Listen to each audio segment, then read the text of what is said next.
How many times have you seen a movie or a dramatic scene where the person looks in the mirror, they see them crying, they grab their face, sometimes they get angry at the mirror, they throw something at it, shattering it, or sometimes they'll write on the mirror with a lipstick, something really dramatic usually when it comes to that scene. And usually the protagonist is looking in the mirror because they have to see the truth. And there's usually no one else in the room when they shoot the scene. It's just them in that mirror. And that's what I wanted to talk to you today about, because spiritually, there are a lot of people who are walking around and they are mirrors.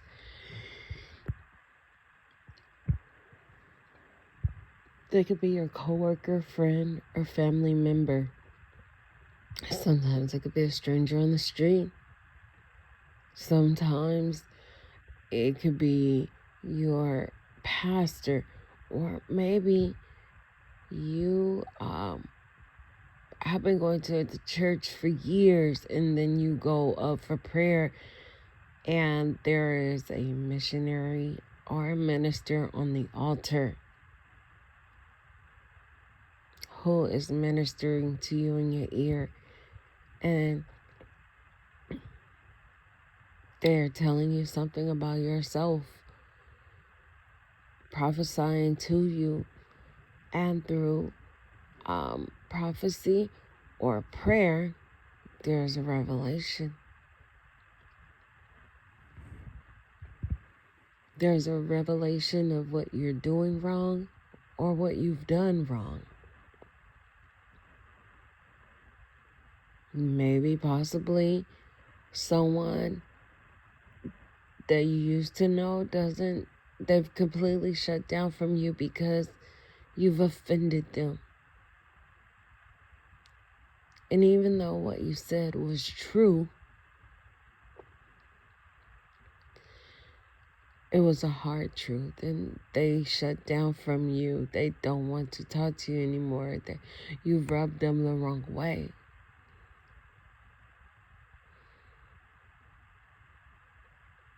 You are, if what I'm saying sounds familiar, you are a mirror. You're a spiritual mirror. Everyone doesn't like the mirror. A lot of people don't like what they see in the mirror because maybe it's exposing the small little pores or the imperfection or age. Some people love what they see in the mirror. They love their eyes.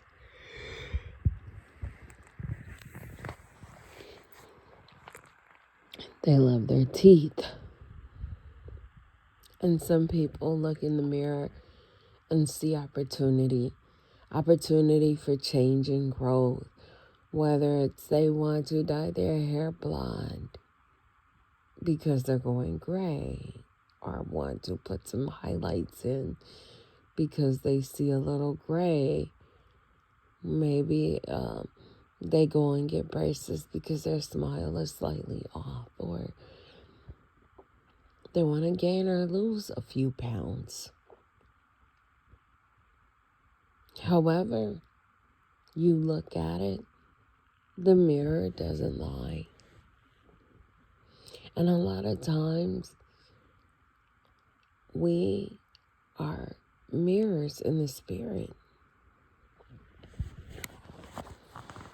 And a lot of times when we speak to a person, they get offended. When we don't speak to a person and withhold our energy, they get offended. Because a lot of times the truth that we are speaking is so harsh. It could be so offensive, and sometimes it could be devastating, just downright devastating to a person. And a lot of times they're not ready for the truth.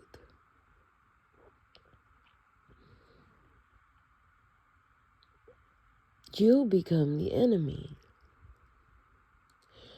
You become the offensive one. And a lot of times, people will group together and talk about how offended they are because of you, not knowing that you have presented them with an opportunity to see themselves and see opportunity for growth and maturity or improvement. However, a lot of times people are spiritually immature, and they choose to group with others who are spiritually immature, and they mob up and they make you the enemy. But when you're in the mirror, you just allow them to see themselves for who they are. You allow them to see the truth. And a lot of people can't handle the truth. I remember that famous line, you can't handle the truth. You can't. A lot of times they can't handle the truth. And because you are the one who presents them with the truth, you have become the enemy.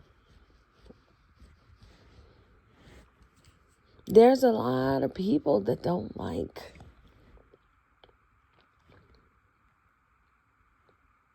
anointed people of God. They love to attack men and women of God and say they think they're all that. They think they have it together. They think that they're perfect.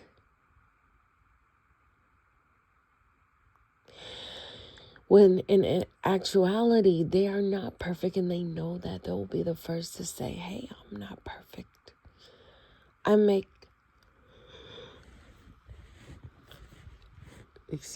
unwise decisions. At times, I am not always going to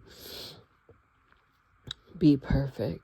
However, I'm an instrument of God, and I must say what is said to me to say to God's people. It is a very, very, very hard task to be the mirror. But when you're in the mirror, all you can do is just reflect the truth. Now, there may be a few mirrors that are dusty. There are a few mirrors that have chips in them. Maybe a crack in them. Possibly, I've seen mirrors with residue on them because they haven't been wiped down in a while. Someone brushed their teeth and flickered, toothpaste and spit on them. But at the end of the day, y'all, the mirror may be dirty. It may be cracked. It may have some chips. It may be even written on. But a mirror is still a mirror. Even if the mirror is broken, it will reflect the truth. The mirror may not be perfect, but either way, it's going to do what it does because it is a mirror. And this message is not for everybody. This message could be maybe just for one person. Everywhere you go, you may be deemed as opinionated. So you choose to shut up. And then when you shut up, 80 people ask you what's wrong. And even when you say nothing, people feel uncomfortable because you're not really being vocal. I remember working a job. It seemed like every other week, they would pull me to the office to coach me. You're not doing this right. You've been coming to work at this time. You've been staying gone too long. You. And they picked and picked and picked and picked at me. And I felt so overwhelmed and so discouraged. But I told myself I need this job.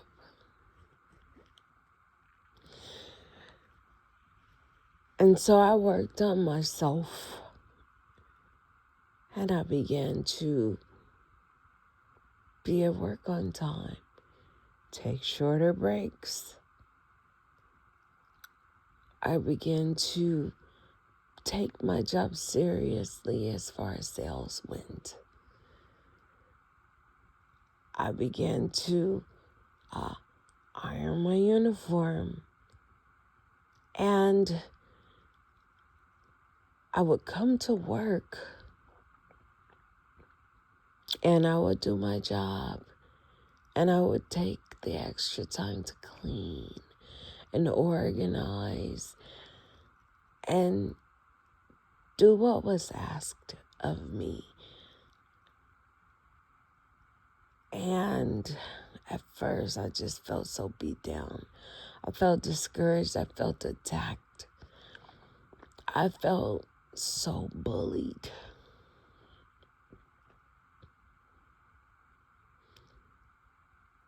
But it was really, really making me a better employee. And it helped me to gain order. I became more, what do you call that? I want to say anal. Because I felt like if I had to go through this hardship, and I felt so bullied and discouraged, but I took it as an opportunity to grow. And what it did was it really made me so organized to a point that I felt everyone else. I began to see the flaws of everyone else because I felt like they came so hard for me. To the point where I would go upstairs and cry in the employee bathroom. I remember sliding down on that nasty cold floor and crying. I was so dramatic, y'all. But you know what? After I cried, I fixed my makeup. And I became a better person. And I did my job, and I did it efficiently, and I did it well. And sooner or later, they would say, Nicole, you've done a 180. And I'm going to tell corporate what a turnaround you've made. And everything reflected it. My sales reflected it. I moved a lot easier. I knew where everything was. It was nothing for me to just grab what a customer needed because things were in order. I developed a sense of pride in my appearance because I took the time to iron and clean my uniform. I would get up in the morning and I would run a mile, and then I would take a shower, and then I would put my clean uniform on, and then I would walk to the bus stop.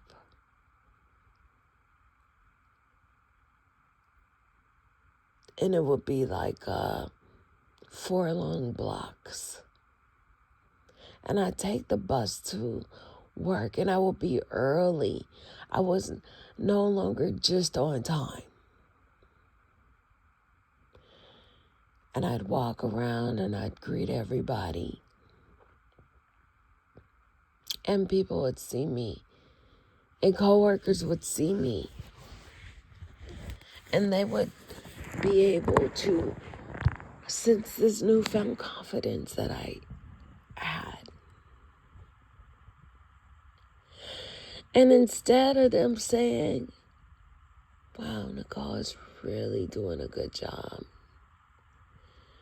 I see a difference in her. I could respect her. She's no longer the problem. She's become the solution. And instead of giving me my props, y'all, they became jealous. And they wanted to pick me apart. And my manager, bless her heart, she saw me. And instead of allowing me to continue to shine, she sent me to the stock room. Her whole shift. She no longer wanted to see me shine. She sent me to the stock room to organize and clean up, and while she attempted to shine, because my shine began to reflect her imperfections, y'all. And they began to look at her and her sales, and they began to pick her apart. And she felt as though because I had made such improvements.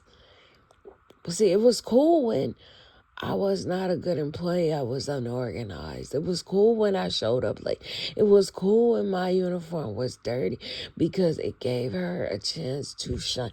It took focus off of her, and everybody was looking at me because I worked for a predominantly white-based cosmetic company. And I was this black girl who was tacky. I had runs in my stockings. I was friendly. I wanted to be loved and accepted. But they picked at me so much.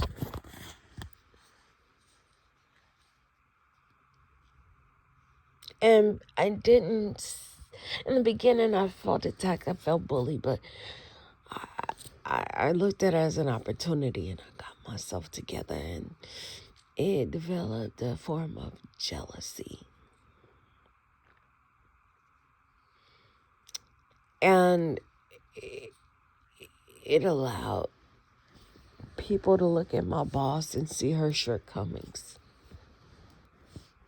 And I became an example to management, and they said, well, Nikki's got it together. She's being productive. She's being organized. What's going on with you? And why? And my manager began to resent me, y'all. and all saw it, and they all whispered, but said nothing. Only a handful of people would see me and come to me, and they would drop little gems and jewels. I know how she is. She did that to me. She did that to the other girl who left. She plays dirty. Everybody wanted to put in their 2 cents in about this lady.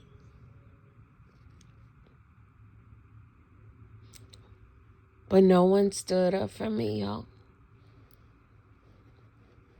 No one went to management on my behalf and said, she's doing her wrong. No one. And you guys, I began to crumble inside. And one day I just left. I left because I'd done all that I could do. And they wanted me to come back to work so that they could fire me. They wanted me to come back to work so they could get me for job abandonment. I became very depressed, you guys.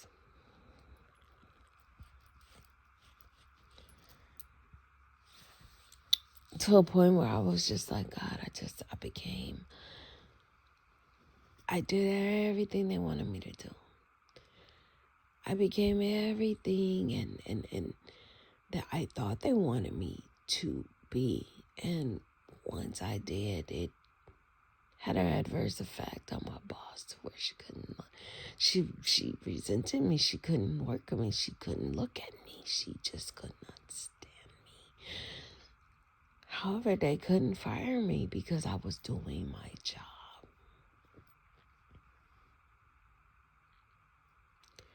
I'm saying all of this and I'm giving you this rundown because when you try to get yourself together,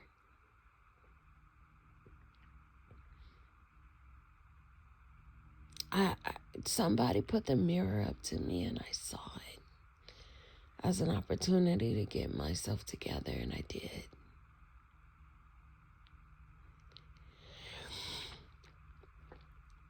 And when you get yourself together, it generates some sort of resentment. When it generates some sort of kind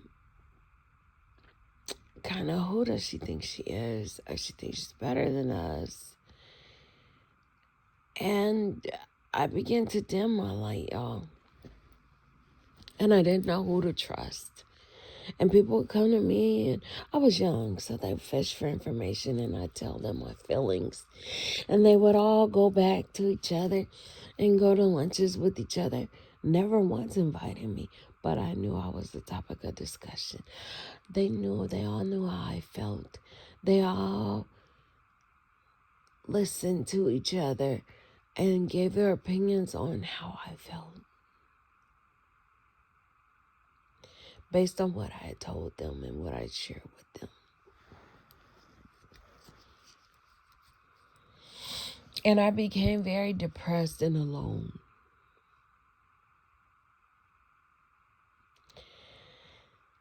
But you know, the cool thing about it all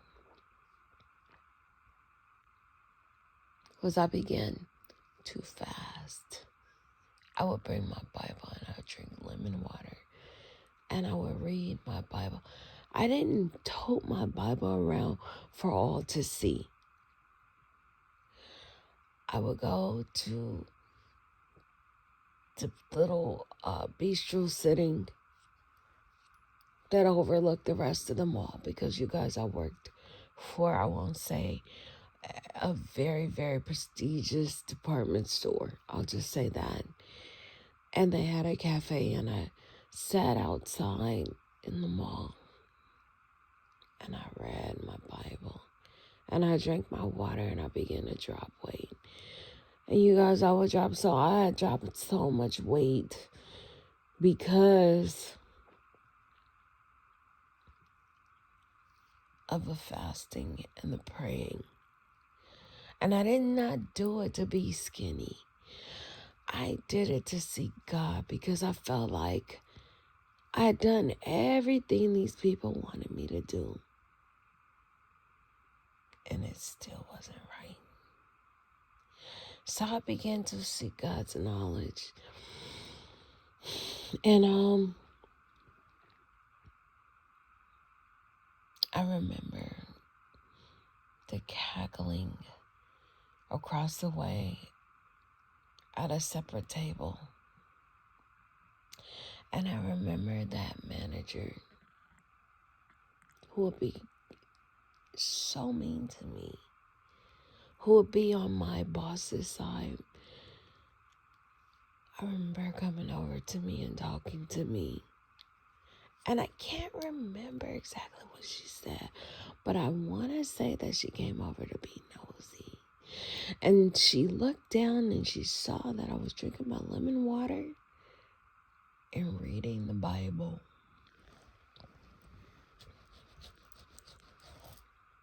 And from then on, God began to deal with her. And life was life, and y'all. I'm not going to be on here too much longer. Life began to life for her. She had gotten into a car accident. She ended up living with her employee on the low.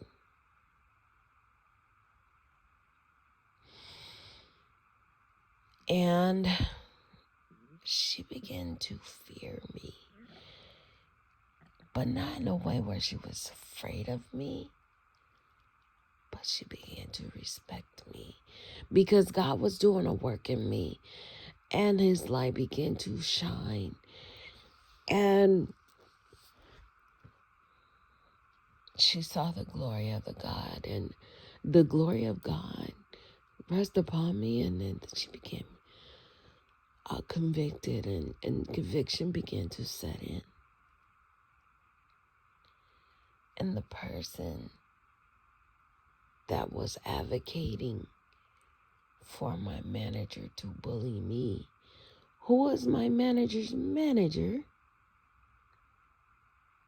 began to advocate for me and say what a wonderful job I was doing and what a change that she sees in me, how she appreciated me.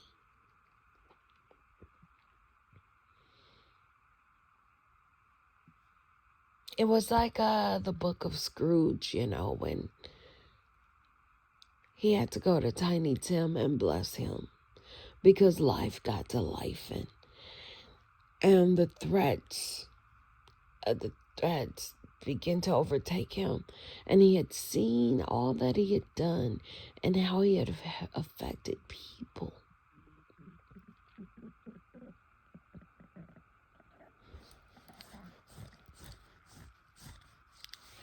And he had gone to Tiny Tim, and he wanted to bless him. And he was so relieved because he had another chance to redeem himself. And it was as if she came to me to redeem herself for all that she had done, because life began to life for her. And even though I didn't know my purpose then, I know it now. All that I had gone through was for that individual to see her ways. And everything that had hit her began to help her to reflect on herself, and she had changed for the better.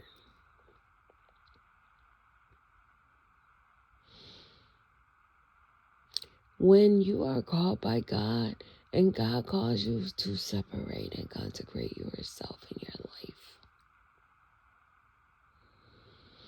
when you stop being opinionated, but you see God people pay attention. Have you ever heard a cricket? And they're making that noise. But then it stops. And you're like, it stopped, but where did it go? What is it doing? Why is it? Did it leave? Did it move? Why aren't they making noise? But you're relieved, but you still wonder. And when you stop talking, people want to know why. What is it? Why isn't she's not opinionated like she used to be. She's not as friendly and in my face and trying to see. But one thing about me was I was a people pleaser. I wanted to help. I wanted to smile. I wanted to give words of encouragement. I wanted to compliment, trying to buy and manipulate people to like me or love me.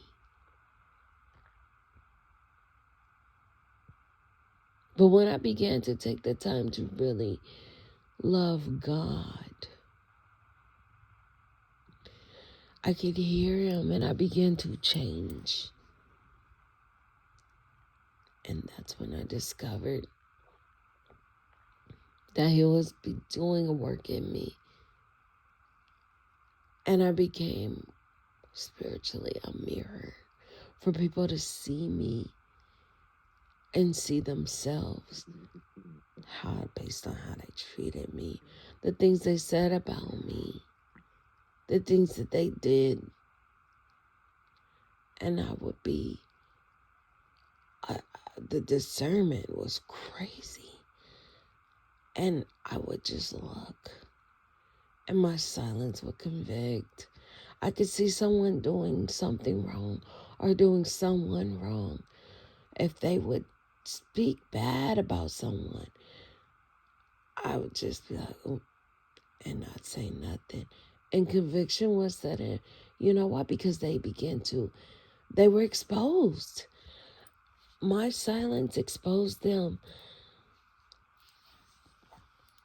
And they were able to see, dang, I shouldn't have said that. Now Nikki sees me. She knows how I really feel about this person. She knows I can't stand them.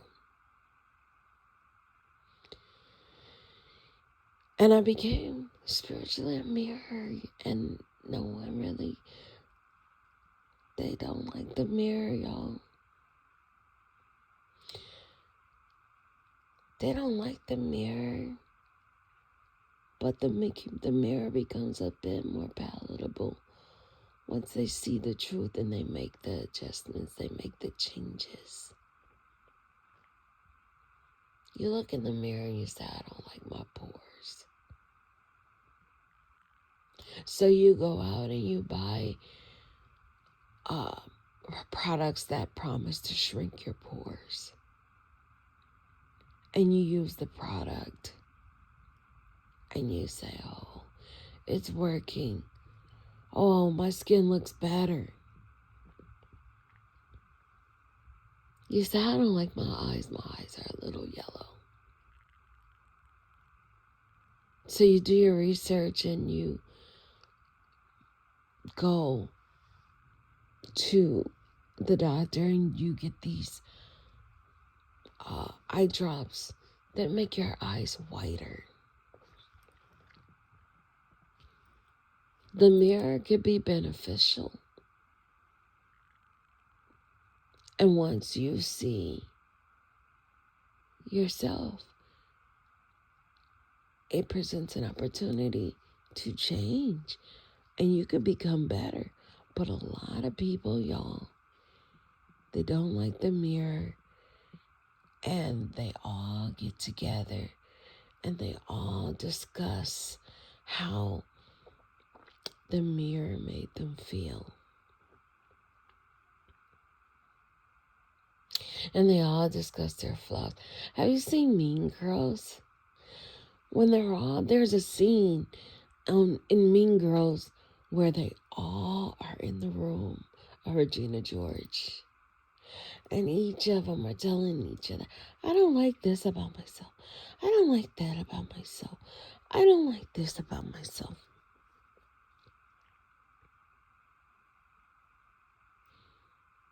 And it's all an opportunity to change what they don't like, but instead they mob together and they bond together because they all know that they have flaws.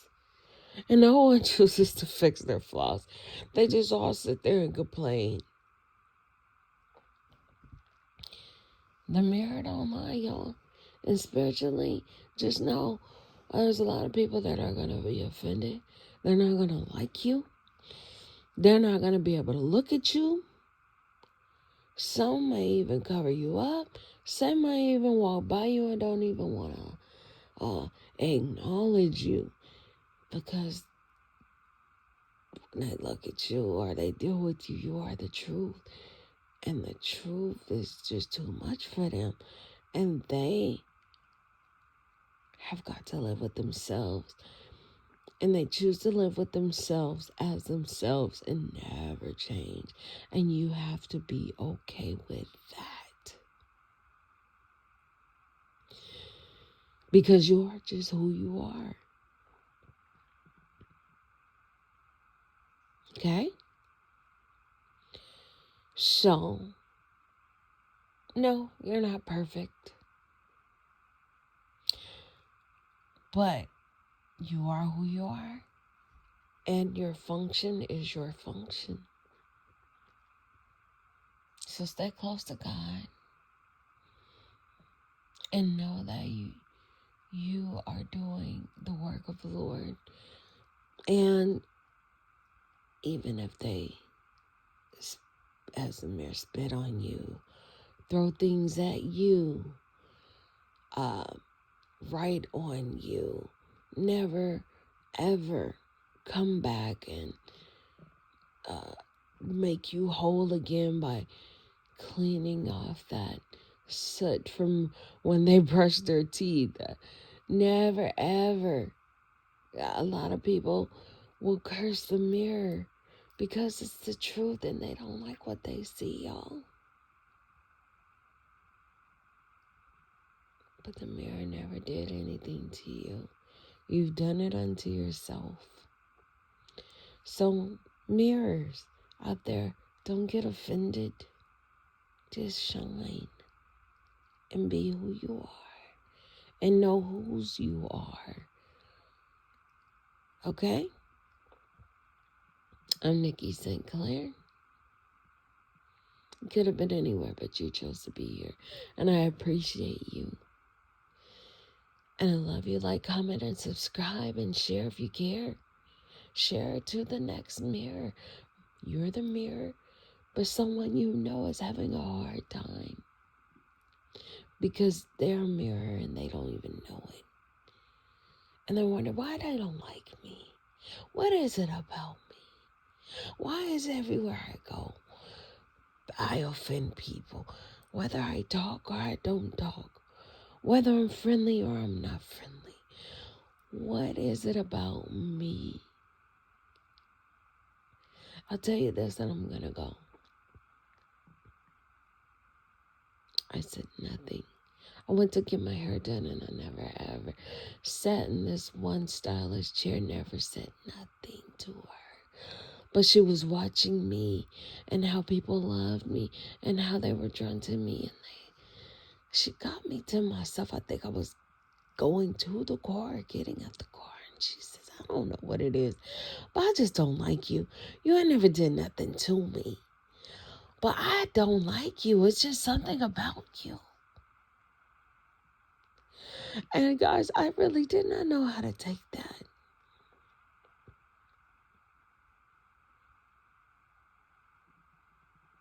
Now, old me would have been offended. Why don't you like me? Well, why don't we talk about it? You want to have coffee or tea? But me, being who I am and whose I am, even in hindsight saying, that's that mirror in me. She did not like herself. She didn't like what she wasn't. And she didn't like what she was. And that had everything to do with her and not me. Anyways, thank you so much for choosing to stop by my channel. Like, comment, and subscribe, and I'll talk to you later. Peace.